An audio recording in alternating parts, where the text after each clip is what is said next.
Assalamualaikum warahmatullahi wabarakatuh. Kembali lagi guys di channel The Montir bersama saya Wisnu.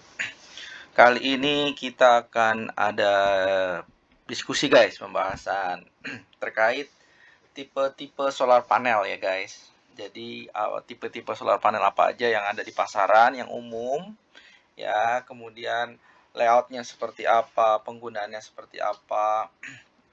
Termasuk kita juga akan bahas kelebihan dan kekurangan serta penggunaan yang tepat tipe-tipe solar panelnya ya guys. Jadi tipe ini cocok dipakai di mana dan bagaimana. Nanti kita bahas di sini guys. Oke, kita mulai aja guys. Jadi yang pertama kita bahas tipe-tipenya dulu guys. Secara umum aja guys, secara singkat aja. Oke, yang pertama adalah solar panel tipe on grid guys. Yang paling sederhana guys. Jadi inilah tipe yang montir pakai saat ini. Selain yang paling murah ya guys, yang paling simple guys, dan juga tergantung kebutuhan ya. Jadi on grid itu adalah tipe solar panel atau PLTS yang tersambung dengan grid PLN ya. Grid itu arti jaringan guys. Ya. Kemudian yang kedua ada tipe yang disebut dengan off grid. Ya, tipe off grid ini adalah tipe yang tidak tersambung ya. Jadi benar-benar independen, tidak tersambung dengan jaringan PLN, tapi dia membutuhkan penyimpanan sumber daya ya, seperti baterai atau sumber daya yang lain. Yang terakhir adalah hybrid lah. Tipe ini adalah kombinasi antara tipe off grid dan on grid.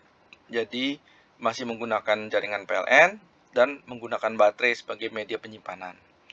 Secara umum ini tipenya guys. Nanti di masing-masing tipe ada pembagiannya lagi ya. Ada yang model AC couple, DC couple, itu lebih spesifik lagi. Tapi intinya secara umum solar panel atap ya terbagi menjadi 3 seperti ini guys. Oke, sekarang kita masuk aja ke yang pertama guys, yaitu PLTS on grid. Nah, PLTS on grid ini kalau kita lihat ini apa namanya skema ya, misalnya ini rumah ya guys. Ini rumah dengan beban ya atau kebutuhan 2000 watt misalnya. Oke, di rumah itu ada namanya main MCB ya, untuk mengatur apa namanya saklar atau sekring listrik. Nah, jika pada saat malam hari secara umum tidak ada beda dengan jaringan rumah yang lain guys, karena ini on grid. Jadi pada malam hari listrik disuplai dari PLN, fully dari PLN, artinya sepenuhnya dari PLN ya, sebesar daya yang sama ya. Ini kita asumsikan tidak ada rugi-rugi ya guys ya. Jadi misalnya kita butuh 2000 ya dikeluarkan 2000. Jadi kita asumsi ideal dulu aja. Oke, ini pada malam hari pada saat PLTS-nya off atau tidak ada pembangkitan daya oleh PLTS.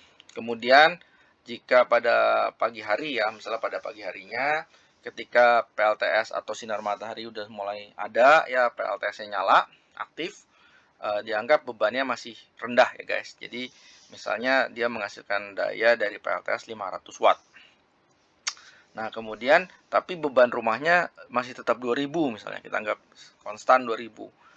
Kekurangannya itu akan disuplai oleh PLN guys. Ya, jadi 1500-nya ini dari PLN. Jadi masih tetap ngambil dari PLN. Hanya nanti ada pengurangan beban dari PLTS ya, sebesar yang dihasilkan oleh PLTS. Jadi kalau di on grid ini prinsipnya adalah PLTS priority ya guys. Jadi listrik yang dihasilkan PLTS itu akan terbuang, akan digunakan. Apakah itu dipakai atau tidak terpakai, dia akan dikeluarkan. Karena sistemnya satu arah ya di PLTS itu guys. Beda dengan apa namanya PLN. PLN itu bisa bolak-balik. Makanya nanti kita lihat ada mekanisme ekspor impor.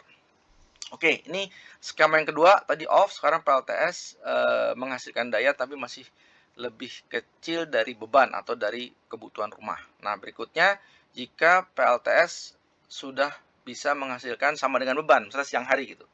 Ya, misalnya sekitar jam 10 atau jam 11 sudah makin siang, jika dia sudah bisa sampai 2000 ya, sudah sama dengan beban rumah, maka kebutuhan listrik dari PLN di cut off ya, net ya, idealnya seperti itu. Kemudian jika makin siang ya, biasa di atas jam 10 gitu, jam 11, jika mataharinya berlimpah sinarnya dan dayanya dihasilkan melebihi dari beban ya, misalnya 2500 misalnya. Apa akibatnya? Jadi akibatnya tetap rumah akan mengambil 2000, kelebihannya itu akan diekspor ya. Diekspor ke PLN. Nah, ini makanya disebut ada mekanisme jual beli dengan PLN, ekspor impor. Oh ya, sebagai catatan aja guys ya. Jadi ekspor dan import ini pada prinsipnya kan kalau kita ngomongin ekspor sebagai pengguna ya, sebagai kita user rumah, ya ekspor artinya kita mengeluarkan kan, namanya ekspor. Kalau import itu artinya mengambil ya, mendapatkan gitu ya.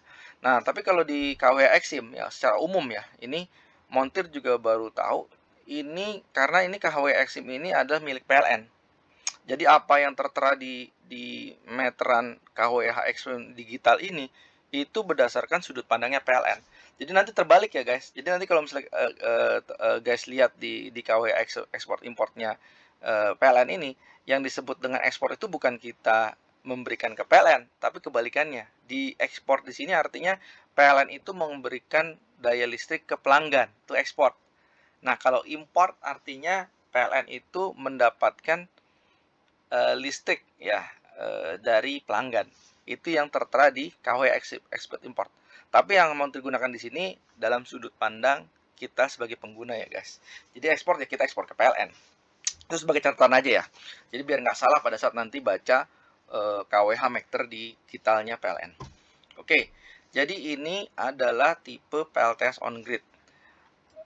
Berikutnya adalah hybrid dulu ya guys. Kenapa? Karena ini yang paling mendekati. Jadi karena montir melihat hybrid yang AC coupled ya. Jadi hybrid di sini adalah upgrade dari on grid. Oke, sama ya, kita anggap sama, beban rumah 2000 kebutuhannya. Perbedaannya adalah nanti kita lihat adalah ada pertambahan baterai dan SCC. SCC ini solar charge controller. Jadi perbedaannya hybrid itu selain tersambung dengan PLN, dia ada media baterai. Nah, media baterai ini harus dijembatani oleh namanya SCC atau solar charge controller, yaitu fungsinya adalah untuk mengatur pengecasan atau pengisian baterai maupun pengosongan baterai. Ya, ini suatu alat. Ada yang ini montir sengaja pisah ya, karena kan kita upgrade misalnya dari on grid menjadi hybrid ya, jadi tinggal nambahin satu set komponen ini. Ada juga yang hybrid yang memang sudah on build ya, artinya inverter on gridnya atau inverternya dengan SCC-nya itu menyatu, ada juga ya, seperti itu. Tapi ini yang model terpisah ya, dianggap biar lebih mudah. Jadi fungsinya SCC tadi itu adalah untuk memastikan pengecasan dan pengosongan baterai yang optimal ya, karena nanti bisa diatur ini baterai ini stop ya, atau DOD-nya depth of discharge-nya tuh mau berapa persen, pengosongannya berapa persen ya, karena prinsipnya kalau di baterai itu semakin besar DOD-nya, semakin besar depth of discharge-nya, umur baterai biasanya semakin pendek guys ya, seperti itu. Karena itu kan mempengaruhi dari jumlah kapasitas baterai yang akan diinginkan ya. Artinya kalau DOD-nya makin besar ya artinya baterainya semakin sedikit. Kalau DOD-nya makin kecil, baterainya dibutuhkan semakin besar untuk daya yang sama ya. Oke, nah contohnya adalah pada saat PLTS off atau pada saat contohnya malam hari ya. Apa yang terjadi? Pertama kita anggap misalnya pada saat maghrib ya, maghrib pada awal-awal setelah matahari terbenam, baterainya sudah full, kebutuhan listrik tetap di 2000 misalnya. Nah, dia akan mengambil dari baterai dulu guys ya, karena bisa dikombinasikan ya nanti. Nah, anggaplah dia ngambil dari baterai full 100% ya, dengan let's say DOD-nya misalnya berapa, 50% gitu ya. Nah, pada saat DOD-nya sudah tercapai, baterai pengosongannya misalnya dari 100% mencapai misalnya dianggap 50%, artinya baterai sudah terpakai 50%. Nah, bisa diatur tuh di SCC, stop, cut, langsung ngambil dari PLN ya. Jadi pengambilan daya dari baterai akan terhenti, akan disuplai dari di switch dengan PLN ya. Ini salah satu fungsi dari SCC ya, untuk memastikan pengosongan dari baterai ya. Hybrid ini pada umumnya baterainya itu tidak full ya guys, tidak full misalnya semalaman gitu 12 jam enggak ya, karena yang full gitu biasanya yang tipe off grid ya, karena ini hybrid ya, kombinasi dengan PLN. Pada umumnya baterainya itu hanya dipakai saat-saat tertentu aja untuk memastikan kestabilan listrik atau untuk berapa jam saja penggunaan gitu loh. Setelah itu digunakan tetap menggunakan PLN. Oke, jadi ini jika baterainya off, listrik ambil dari PLN sebesar 2000. Pada saat pagi hari misalnya, pagi hari matahari sudah mulai terbit, udah mulai menghasilkan daya dari PLTS ya, maka beban yang 2000 tadi akan berkurang, turun ya, akan diambil alih oleh solar panel di sini guys ya, akan diambil gitu. Jika PLTS masih lebih kecil dari beban. Jika PLTS sudah lebih besar dari beban, misalnya tadi ya, sekitar jam 12, apa yang terjadi? Yang pertama prioritasnya adalah mengecas baterai dulu guys. Ya, jadi mengecas baterainya yang tadi dicas dulu ya, dengan sebesar kapasitas kelebihan tadi. Ya, kalau kelebihan 500 ya baterai ngecas seperti itu sampai baterai itu penuh. Jika mata baterai penuh, maka akan di switch ya menjadi ekspor. Ya, jadi kelebihan 500 ini akan diekspor ke PLN sebagai pengurangan biaya tagihan nantinya. Oke, jadi seperti ini guys prinsipnya hybrid ya, penggunaan baterai maupun mekanisme discharge maupun chargingnya. Oke, berikutnya adalah off grid. Jadi sesuai dengan namanya, off grid itu adalah sistem PLTS yang mandiri guys, tidak membutuhkan jaringan listrik PLN. Nah, itu kenapa inverter off grid itu berbeda dengan inverter on grid ya, karena inverter on grid itu ada safety-nya, ada pengamannya ya. Kenapa on grid itu? Jadi dia tetap membutuhkan tegangan dari PLN. Pada saat tegangan PLN mati, dia sengaja dibuat mati untuk safety guys. Ya, untuk makanya ada namanya fungsi sinkronisasi tegangan di on grid ya. Sehingga memastikan bahwa pada saat PLN mati, on gridnya itu akan mati. Berbeda dengan off grid. Ya, karena namanya off grid tidak tersambung PLN, ya makanya dia independen guys. Ya, di mana dia membutuhkan sumber daya lain, yaitu bisa dari salah satunya adalah dari baterai atau dari genset ya guys. Nah, contohnya pada saat malam hari ini asumsinya baterainya penuh. Nah, penggunaan off grid ini pada umumnya kita asumsikan adalah penggunaan 24 jam ya guys. Artinya kapasitas baterai itu melebihi dari kapasitas yang dibutuhkan. Ya, makanya kenapa di sini baterainya lebih banyak untuk kapasitas off grid. Karena untuk memastikan tidak ada blackout ya, tidak ada pemutusan listrik pada saat dibutuhkan. Tergantung, jadi kapasitas baterai off grid itu tergantung dari kebutuhan. Bisa untuk standby berapa hari, bisa untuk standby 2 hari. Misalnya pada saat mendung gitu kan, 1 hari kurang ya, 2 hari, ideal sih minimal 3 hari ya. Jadi baterai ini harus bisa memastikan kebutuhan daya selama 3 hari misalnya. Kenapa? Pada saat mendung terutama, mendung 1 hari 2 hari masih bisa di cover dengan baterai tersebut jadinya. Oke, kita balik ke sini ya guys. Nah, ini pada saat malam hari off ya, tidak ada sinar matahari, daya rumah akan disuplai dari baterai ya, mengambil seperti ini.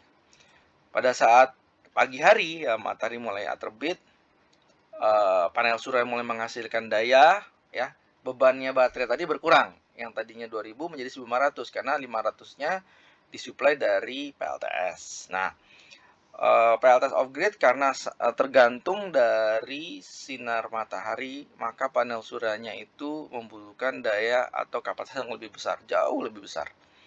Ya, jadi untuk memastikan beban rumah terpenuhi maupun pengecasan terpenuhi. Karena kalau tidak, kalau nanti hanya beban rumah saja, pada saat malam baterainya kosong nggak bisa ngisi guys.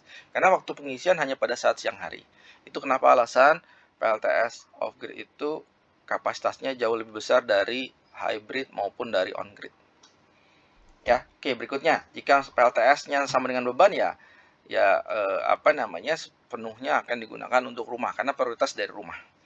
Dan jika PLTS melebihi beban, baru digunakan untuk mengecas baterai, guys. Ya, idealnya sih jauh lebih besar ya, guys, nggak hanya 500 watt.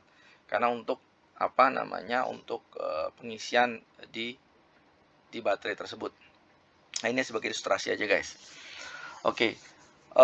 Jadi seperti itu analogi atau simulasi dari PLTS tipe PLTS yang ada. Berikutnya adalah kita akan lihat terkait apa itu kelebihan, kekurangan, dan penggunaan dari masing-masing PLTS tersebut, guys.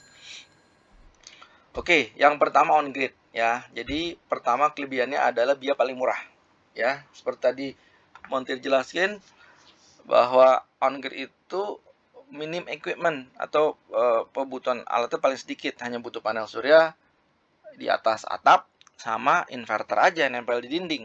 Setelah itu udah di jump in, di coupled ke instalasi listrik rumah, udah selesai ya. Paling tambahannya adalah KWH ekspor impor.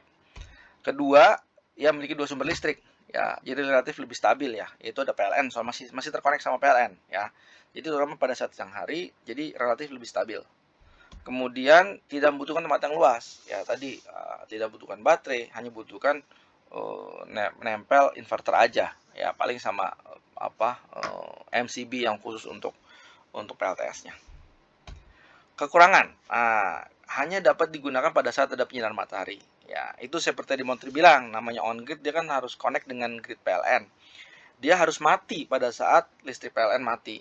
Ya, karena bisa bahaya pada saat nanti misalnya blackout ya, PLN-nya mati, on grid-nya masih nyala. Oh, bisa bahaya itu, bisa ada listrik balik yang nyetrum ke petugas PLN lagi betulin listrik. Makanya di inverter on grid itu ada fungsi sinkronisasi listrik PLN. Dia baru bisa hidup pada saat dapat tegangan listrik dari PLN, dia baru nyala, baru bisa mengkonvert listrik DC dari dari solar PV ya menjadi listrik AC. Seperti itu, guys. Kemudian membutuhkan tegangan listrik PLN tadi ya untuk menggantikan PLTS ya. Tadi pertama hanya bisa digunakan pada saat ada penyinaran matahari ya, siang hari ya, pastinya membutuhkan tegangan listrik ya untuk menghatikan PLTS ya, tadi udah dijelasin sama Montir. Ketiga, daya yang dihasilkan tergantung dari intensitas sinar matahari. Pada saat cerah ya bagus, pada saat mendung ya turun. Jadi grafiknya itu tergantung dari seberapa banyak atau seberapa intensitas penyinaran matahari. Ini kekurangan dari on grid, guys. Penggunaan yang disarankan atau penggunaan yang cocok ya, pertama adalah lokasi yang ada jaringan listriknya, guys, namanya juga on grid ya, dan yang stabil ya. Kenapa? Karena PLTS on grid ini hanya sebagai tambahan aja, subsidi ya, tidak menjadi main bukan jadi sumber daya listrik utama. Tetap on grid itu sumber daya listrik utama yang ada dari PLN ya, karena idealnya dengan aturan pemerintah yang sekarang membatasi kapasitas on grid tidak boleh melebihi atau sama dengan kapasitas daya rumah ya. Kapasitas on grid yang ada sekarang itu paling maksimal 30-40% dari daya kebutuhan yang ada gitu, hanya bisa menghasilkan karena penyinarannya juga terbatas kan siang hari. Kedua, penggunaan on grid itu ditujukan bagi pengguna yang hanya fokus untuk pengurangan biaya listrik, guys, bukan untuk menggantikan. Ya, ini kadang-kadang Montir masih banyak pertanyaan atau salah kaprah bahwa on grid itu bisa nggak ya menggantikan PLN saya. Nggak. Seperti yang Montir bilang bahwa on grid itu hanya sebagai subsidi listrik ya, yang utamanya tetap dari PLN. Jadi kalau dengan on grid itu hanya fokusnya pada penghematan biaya listrik aja, masih tetap harus bayar ke PLN. Ya, oke, seperti itu. Berikutnya, tipe hybrid. Ya, hybrid kelebihannya lebih stabil dari on grid. Kenapa? Karena selain ada PLTS, ada PLN, ada juga sumber daya dari baterai. Ya, jadi baterai ini jangan salah, tidak mesti dipakai pada saat malam hari, pada saat siang hari, pada saat mendung. Jika beban rumah melebihi kapasitas dari PLTS, dia baterai akan diambil, guys. Ya, akan digunakan gitu. Jadi dari semua tipe PLTS yang paling stabil ya hybrid, karena sumber dayanya ada banyak ya. ada 3 minimal kan, baterai, PLTS maupun dari PLN. Ya, pada umumnya hybrid itu hanya untuk baterainya tidak untuk mengcover listrik sehari atau 2 hari atau 3 hari, hanya untuk sebagian aja, 2 jam 3 jam tergantung dari kebutuhan ya guys. Hanya untuk baterai itu hanya untuk menstabilkan sumber listrik jika PLN tidak mati misalnya. Nah itu tetap bisa memberikan listrik pada saat tidak ada sinar matahari ya, baik itu siang maupun malam ya, tapi terbatas ya, terbatas. Kemudian kekurangan, relatif lebih mahal ya pasti. Kenapa? Dibandingkan dengan on grid. Karena apa? Karena ada baterai. Harga baterai itu cukup mahal ya guys. Bahkan kalau kita ngomongin, mungkin kalau kita ngomongin baterainya itu bisa lebih mahal dari PLTS-nya sendiri, dari panelnya PLTS sendiri gitu. Karena ini salah satu komponen yang paling mahal itu baterai. Kedua, membutuhkan tempat yang lebih luas ya. Kalau tadi on grid hanya nempel di tembok ya, inverternya, baterai mungkin butuh tempat yang lebih luas lagi ya. Ada yang model baterai di tembok, tapi pada umumnya baterai itu yang model seperti aki mobil gitu guys. Jadi butuh tempat yang luas, cukup luas lah untuk menyimpan baterai tersebut. Jadi harus tempat khusus lah. Berikutnya tetap ya, karena namanya hybrid itu adalah masih tersambung dengan PLN, dia harus membutuhkan tegangan listrik PLN untuk sinkronisasi, untuk mengaktifkan PLTS. Ya, ini sengaja dibuat seperti itu guys, untuk pengamanan. Pada saat PLN mati ya, PLTS-nya mati juga, off. Ya, termasuk dari baterainya guys. Jadi ini salah satu kekurangan dari hybrid, memiliki sifat seperti on grid. Dia pada saat PLN mati dia off, termasuk pengambilan daya dari baterai, kecuali di switch off ya, artinya di bypass ya, itu beda lagi ya. Tapi secara umum idealnya pada saat listrik mati dari PLN, jaringan rumah mati ya, termasuk dari baterai. Ini untuk memastikan keamanan dari sistem ya, kecuali memang di-cut ya, artinya jaringan PLN di off terus dinyalakan manual bisa ya, tapi itu tidak disarankan.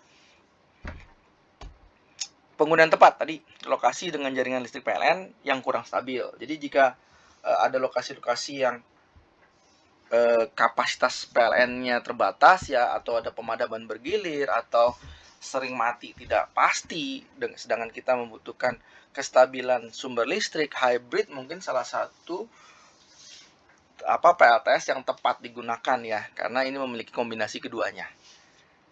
Kemudian tadi ya, jika mau meningkatkan penghematan, tidak mesti ya, nggak mesti di lokasi yang tidak stabil.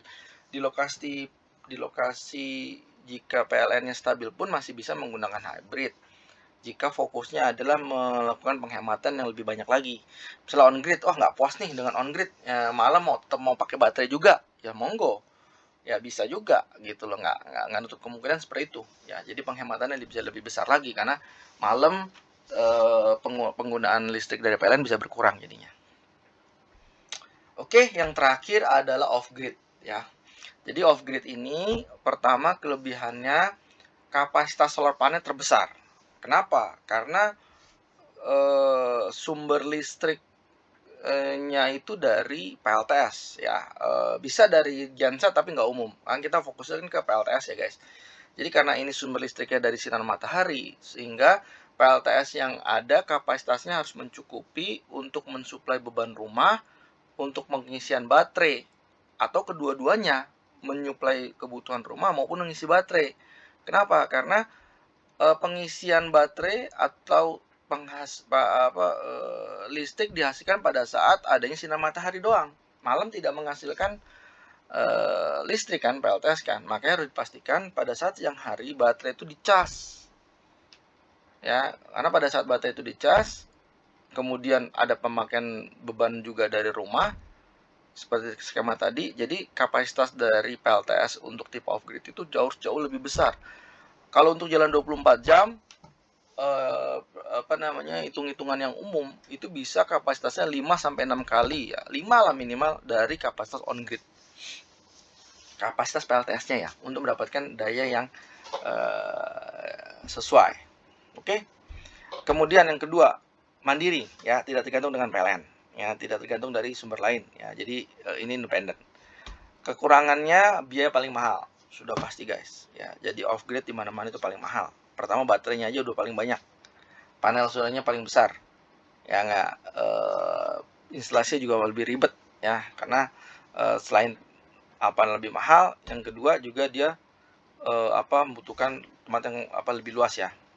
Kemudian kedua, sangat tergantung dari sinar matahari guys. Tadi sudah mau terjelasin bahwa off grid itu tidak tersambung dengan PLN, jadi sangat tergantung dari sinar matahari dan baterai sebagai sumber daya. Ya, tadi ya udah jelasin juga tempat yang lebih luas untuk baterai ya, ini paling luas lah karena baterai pasti lebih banyak di sini. Ya karena jalannya kan 24 jam.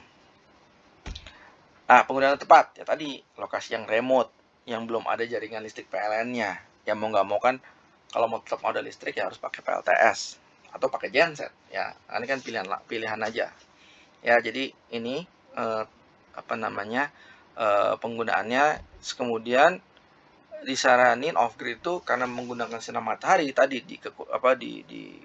dijelasin harus di tempat yang mataharinya berlimpah. Jangan di daerah kutub yang mataharinya misalnya terbatas. Susah karena ini kita kan tergantung dari sinar matahari, jadi harus dipastikan daerah tersebut memiliki penyinaran yang berlimpah guys. Kalau enggak nanti solar panelnya jadi banyak banget ya. Terakhir PJU ya, PJU biasanya pakai off grid guys ya. Lampu-lampu yang ada di pinggir jalan tuh kan dia independen tuh, umumnya ya pakai off grid ya. Jadi ada baterainya khusus untuk pakai LED gitu ya, untuk nyala pada saat malam hari. Siang hari kan dia mati ya, enggak, lampunya tuh dia ngecas. Beda kan kalau kita kan siang hari tetap ada pemakaian listrik. Kalau mereka kan lampu pada saat siang hari mati, jadi dia ngecas. Pada saat hari off ya, mataharinya ada, baru dia baterai untuk nyalain lampu pada malam hari. Oke guys, terima kasih udah menonton. Semoga bermanfaat ya. Nggak sempurna guys, masih banyak kekurangan ya nggak. Tapi intinya ini Montir mau memberikan gambaran sedikit lah terkait apa itu tipe-tipe dari panel surya guys. Jangan lupa subscribe, like, dan share ya guys. Sip. Wassalamualaikum warahmatullahi wabarakatuh.